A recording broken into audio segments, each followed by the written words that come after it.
la France, il y a le Japon et il y a un frère en Australie. Donc, il y a beaucoup de gens. La princesse. Yes. Donc, bonjour. Bonjour. Donc, le message de ce matin, c'est une réflexion. C'est une réflexion. Nous allons juste réfléchir. Et chacun va se retrouver pour voir quelle est ma position, qu'est-ce que je connais, qu'est-ce que je ne connais pas, ou qu'est-ce que je dois connaître, ou qu'est-ce que je suis supposé connaître. Le message, c'est sur Osée 4, les versets 1, 2 et 6. Ça parle sur la connaissance. Il est dit, comme vous avez perdu la connaissance, vous allez voir ce que vous allez traverser. Ça, c'est Osée. On parle de la connaissance. La connaissance de quoi? La connaissance de la parole de Dieu. La parole de Dieu doit être connue. Si la parole n'est pas connue, nous aurons des difficultés. C'est ce qui est annoncé. Alors, maintenant, qu'est-ce qui s'est passé qui a fait que l'homme a perdu la connaissance de la parole de Dieu? En perdant la connaissance de la parole de Dieu, ça veut dire qu'on a perdu la connaissance de Dieu. Et nous avons aussi perdu notre propre connaissance. Nous ne nous connaissons plus. Nous ne savons pas ce que nous voulons. Mais qu'est-ce que cela veut dire? Avoir la connaissance de la vérité.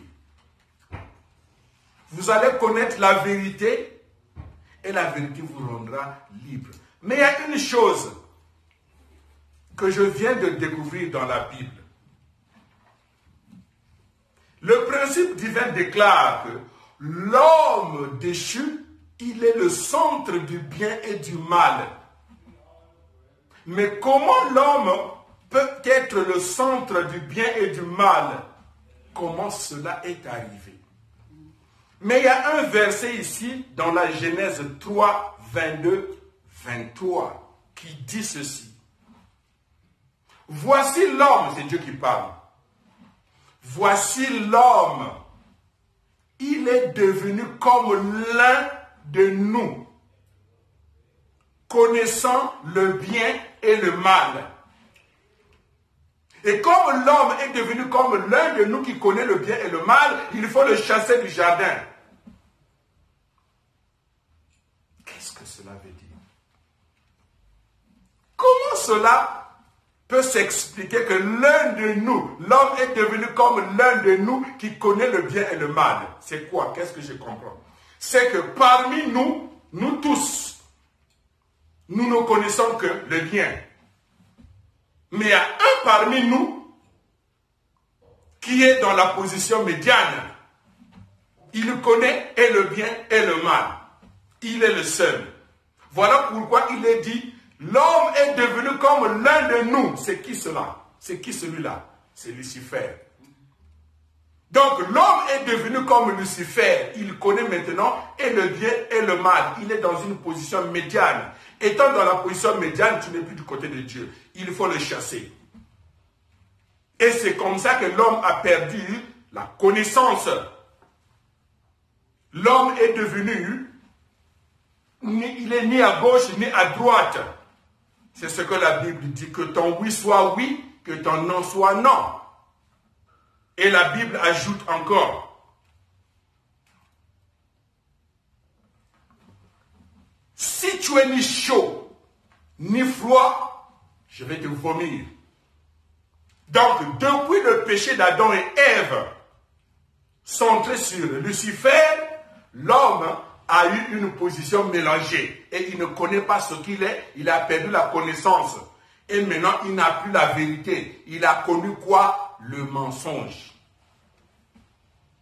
Mais c'est quoi le mensonge? Le mensonge, c'est un faux témoignage. Faisons attention quand tu n'es pas sûr de la chose, de la parole de quelqu'un ou ce que quelqu'un a fait, ne témoigne pas, ne dis rien. Que de faire un faux témoignage. Parce que quand tu fais un témoignage, c'est du mensonge.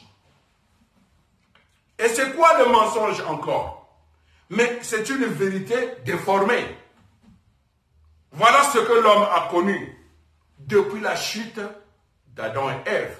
Et maintenant, j'ai sélectionné quelques versets bibliques qui prouvent comment l'homme se penche beaucoup plus vers le mal que vers le bien. Pourquoi? On a dit que l'homme c'est le centre du bien et du mal. Mais entre le bien et le mal, la proportion du bien et la proportion du mal qui agit en l'homme, la proportion du bien est faible. C'est comme une graine, comme un embryon qui peut être écrasé. Mais la proportion du mal a pris des ampleurs, c'est comme un arbre qui a porté déjà des fruits. Ce qui fait que l'homme a tendance à faire facilement le mal que le bien. Maintenant, nous allons voir ce que l'homme a entendu et qu'il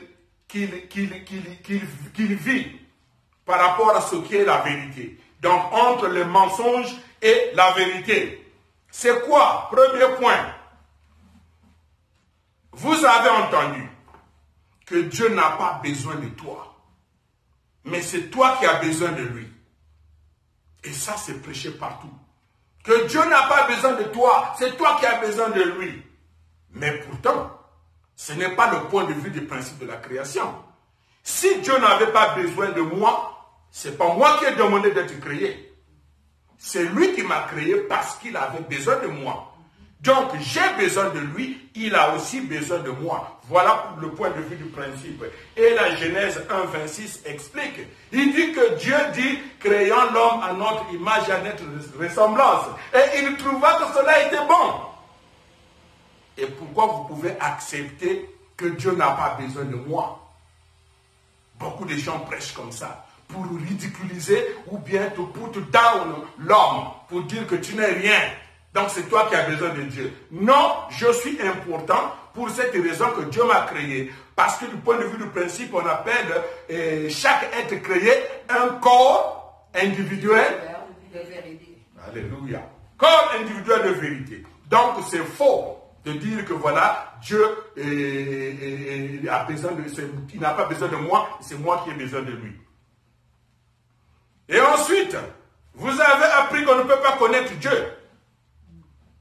On ne peut pas le connaître parce que Dieu, il est tellement grand, qu'il est gaillard, qu'il est tout puissant, on ne peut pas le connaître. Si on le connaît, il n'est plus Dieu. C'est faux. La vérité, c'est quoi? Quand nous lisons Romains 1, 20, dit quoi? Dieu se laisse voir dans sa création.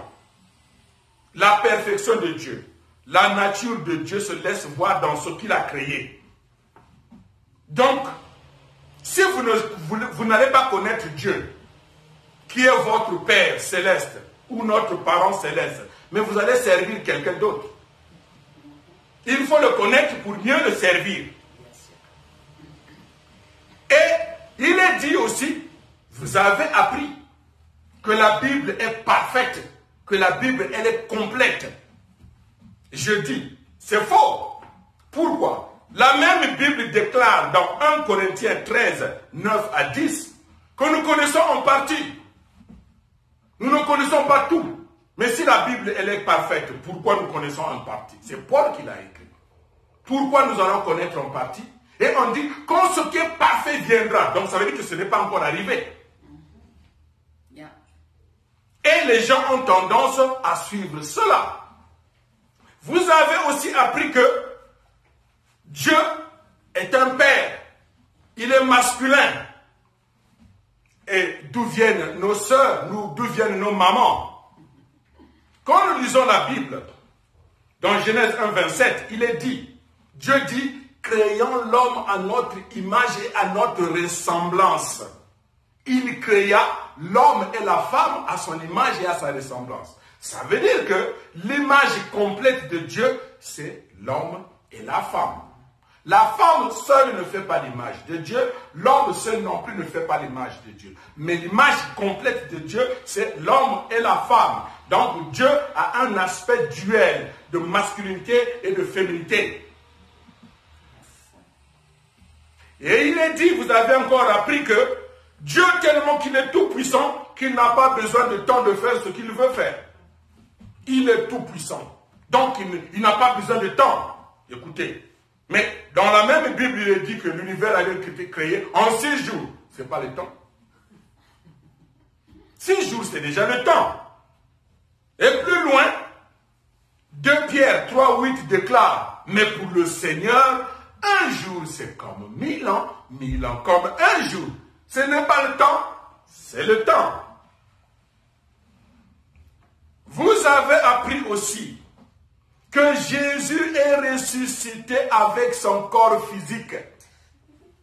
Voilà pourquoi ce corps n'a pas été retrouvé dans la tombe. Il est ressuscité avec son corps physique.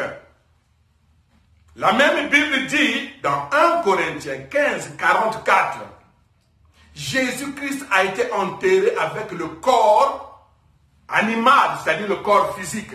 Et il a été ressuscité avec le corps céleste. C'est quoi le corps céleste? C'est la personne spirituelle. C'est l'esprit. Donc la résurrection de Jésus est spirituelle. Ce n'était pas physique. Il est dit, vous avez appris que tu vas haïr tes ennemis. Il faut rejeter ceux qui te rejettent. Matthieu 5, 43. Et le verset qui suit, Matthieu 5, 44 dit, je vous déclare, je vous demande, aimez vos ennemis. Priez pour ceux qui vous rejettent. Priez pour ceux qui vous persécutent. Donc voilà comment l'homme est arrivé à vivre dans la confusion à cause du manque de connaissances. Nous lisons dans la Bible, Genèse 2, 17, qui dit, Dieu a dit à Adam et Ève de ne pas manger le fruit de l'arbre de la connaissance du bien et du mal. Et les gens ont prêché que ce fruit-là, c'était la pomme. Pourtant, la pomme fait partie des meilleurs fruits. Que le fruit, c'était la pomme. Est-ce que c'est une pomme qu'ils ont mangée avec leur bouche? Mais pourtant, Jésus déclare dans Matthieu 15, 11, que ce n'est pas ce qui entre dans la bouche qui souille l'homme. Ce qui souille l'homme, c'est ce qui sort de sa bouche parce que cela vient du cœur. Les enfants de Dieu doivent se réveiller de lire la Bible correctement, avoir la connaissance de la parole de Dieu correctement. Sinon, ça sera juste le fanatisme. Quelqu'un a déclaré et en cours là-bas, alors que ce n'est pas la vérité. Il est dit, Dieu est au contrôle. Quand il y a une situation qui vient, on dit que non, ne t'en fais pas. Dieu est au contrôle. Si Dieu est au contrôle, ça veut dire que Dieu connaît tout. Alors, si Dieu est au contrôle, il connaît tout. Ici, nous lisons dans Genèse 6, le verset 5 à 7 et le verset 13. On voit ici Dieu qui regrette. Il regrette. Si Dieu regrette, c'est qu'il ne savait pas ce que l'homme peut faire. Il dit à cause de l'homme, la terre est remplie de violence. Ça veut dire que c'est une surprise. Il ne s'attendait pas que l'homme peut agir ainsi. À cause de l'homme, Dieu a créé la terre. Il a créé l'homme. Et il a dit tout est bon. Il trouva que tout cela était bon. Maintenant, il est surpris. À cause de l'homme, la terre est remplie de violence. Et Genèse 6, 6 déclare, le cœur de Dieu était triste. Le cœur de Dieu était affligé. Mais si Dieu connaît tout, il sait ce que tu vas faire. Où est la surprise? Pourquoi se décourager? Parce que je savais que tu vas le faire. Dieu ne connaît pas tout. Et aussi, plus loin, 1 Samuel 15, 11 déclare, Dieu se répand, il regrette d'avoir mis Saül comme roi des Juifs. Il dit, il regrette. Mais si seulement que Dieu connaît tout. Et pourquoi il va regretter? Puisqu'il le sait déjà. De toutes les façons, tu vas pécher, it's ok. Mais il regrette, c'est qu'il ne s'attend pas à ça, il ne sait pas.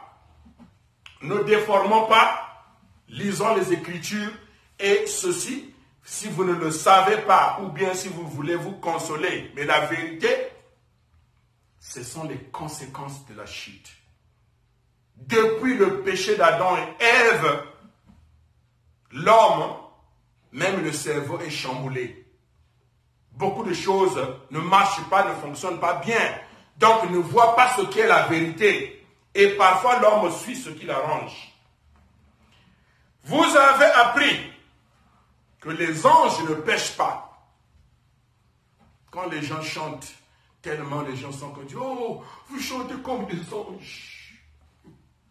Mais pourtant, les enfants de Dieu chantent mieux que les anges. Maintenant, on dit que les anges ne pêchent pas, c'est ce que vous avez appris. Mais écoutez, Jude 6 et 7 déclarent que les anges ont péché. Et Dieu a gardé certains dans un endroit sûr pour le jugement éternel. Les anges pêchent. Lisez les versets et vous allez découvrir. Plus loin, nous lisons Amos 3, 6. C'est la Bible. Amos 3, 6 déclare quoi? Est-ce qu'un malheur peut arriver dans une ville sans que le Seigneur Dieu ne soit responsable? Ça veut dire que le malheur qui t'arrive, c'est la volonté de Dieu. C'est ce que ça veut dire. Parce que la Bible, il est dit ici que est-ce qu'un malheur peut arriver dans une ville sans que Dieu ne soit le responsable? Est-ce que réellement, c'est Dieu qui a dit ça? Je vais ouvrir une parenthèse.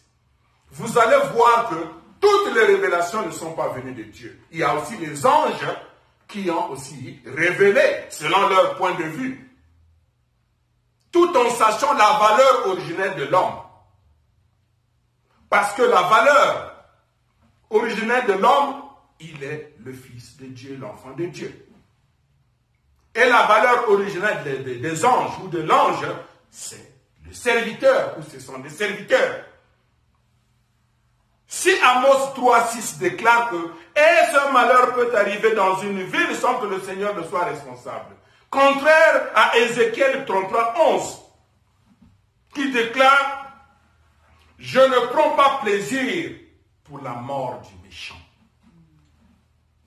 mais que le méchant change de conduite, qu'il revienne à la bonne direction, il vivra. » Et comment Dieu va prendre plaisir? Donc il va juste calculer. Ce que les gens pensent, c'est que ils pensent que Dieu, c'est comme quelqu'un qui a fait des jouets. Maintenant, il commence à jouer avec l'univers comme des games ou bien des toys, des jouets des enfants. Dieu, c'est le Père. Il est notre parent céleste. Il nous aime. C'est par amour qu'il nous a créés. Il ne veut pas la mort du méchant. Donc, réveillons-nous et regardons la vérité en face et lisons les Écritures correctement et non de faire le fanatisme. C'est ça qui m'arrange. C'est telle personne qui a déclaré. Parce que c'est une personne fameuse, c'est une personne, c'est une star qui a déclaré et les gens prennent ça comme vérité. Et ça nous déforme, ça nous détruit. Que les anges sont supérieurs à l'homme. Ça c'est faux. Les anges semblent supérieurs à l'homme à cause du péché. Parce que le péché a diminué la valeur de l'homme. Mais, même si l'homme a péché, il est encore l'enfant de Dieu. Et il est dit, 1 Corinthiens 6, 3, il est dit, ne savez-vous pas que nous allons juger les anges? Si les anges étaient supérieurs à l'homme, c'est à eux de nous juger. Mais si nous allons juger les anges, c'est que nous sommes supérieurs à eux. Et je vais continuer à parler, et peut-être quelqu'un sera choqué, et peut-être quelqu'un va s'énerver, et c'est la vérité. Vous avez appris que Jésus-Christ est né parfait. Quelqu'un va s'énerver. Allez dans la Bible, Hébreux 5, le verset 7 à 9, il est dit, il est né comme un enfant. Il a pleuré. Il a joué avec les amis. Il est devenu parfait. Il est devenu parfait. Donc, il a traversé une période de croissance comme tout enfant. Il a grandi, il a pleuré. Et il est devenu parfait. Réfléchissant, c'est la parole de Dieu, c'est la vérité. Et si les gens veulent se pencher pour ce qui les arrange, c'est pas parce que tu dis que Jésus est parfait, il est né parfait, il n'a pas été créé, il a été engendré, que maintenant ça change ce que Jésus pense de toi, ou ça change ta nature déchue. Non, allez dans la vérité. Jésus veut qu'on le connaisse, qu'on mette sa parole en pratique et non de faire des slogans sur son nom, bien sur sa divinité. Vous avez appris que la crucifixion de Jésus était la volonté de Dieu. La question est de savoir, à cette époque, qui connaissait la volonté de Dieu mieux que Jésus? Et Jésus lui-même déclare, Matthieu 26, 24, si cela était la volonté de Dieu, l'homme qui a orchestré la mort de Jésus serait le mieux glorifié. Mais Jésus dit, mieux valait pour cet homme-là de ne même pas naître. Parce que c'est un scandale, c'est une erreur, c'est une faute grave. À cause de lui, le sauveur de l'humanité va mourir. Et sa mission va être retardée. Et plus loin, Matthieu 27, 46, Jésus sur la croix pleure et fait une déclaration à Dieu. Père, pardonne-les car ils ne savent pas ce qu'ils font. Si c'était la volonté de Dieu, mais pourquoi ils seront pardonnés? Le sens de la prière allait changer. Père, glorifie ton peuple parce qu'il vient de faire ta volonté. Ce n'était pas la volonté de Dieu. Vous avez appris. Tout ça, c'est ce qu'on appelle la vérité déformée, le mensonge. Et c'est comme ça que Satan continue à garder les enfants de Dieu dans son côté, de son côté plutôt, pour les manipuler, pour tourner en rang. Vous avez appris que la Bible s'explique par elle-même. Donc vous n'avez pas à chercher ailleurs. Restez toujours dans la Bible, vous aurez des réponses. Et à cause de ça, les églises sont là en train de se multiplier, de s'entrediviser, de se haïr, de se rejeter. Puisque vous tournez en rond, vous allez vous cogner des têtes. Et si cela est la vérité, mais moi je dis c'est faux, parce que si cela était vrai, pourquoi Apocalypse 10, 11? Apocalypse 10, 11 déclare qu'il te faut encore prophétiser. Il faut